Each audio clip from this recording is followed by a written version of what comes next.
Welcome to the Windows Computer and Technology channel. And one of the things that has been turned on for a lot of users is a feature that could be very helpful if your PC just can't start. In the last updates, the one in March, the Patch Tuesday update, and also the updates of February, Microsoft has decided that automatically it will turn on its quick recovery. So if you go into settings and you go into Windows Update and advanced options and into recovery, one of the options there is the system that has a quick recovery. So the quick machine recovery right here. And this was off by default. So if you didn't go there, if you didn't do anything, you had the option, but the sliders were at off.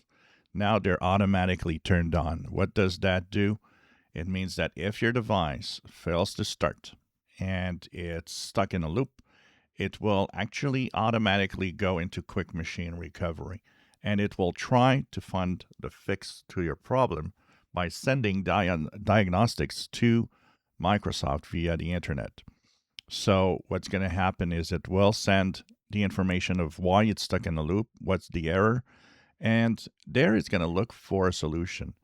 From there, it might download files, change files, do things that will change the way your machine boots in order to make it boot up again.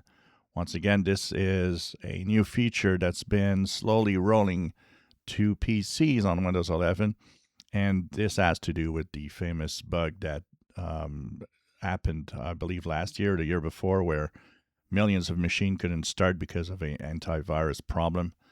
So this is to try and avoid that and make sure that your PC can restart on its own and fix the problems on its own when it just can't boot up. So you should see the sliders are on by default. If they're not, you can turn them on if you want, and this might help you someday with a machine that just can't boot and fix whatever problem is preventing it from starting up. If you enjoy my videos, please subscribe, give us thumbs up. Thank you for watching.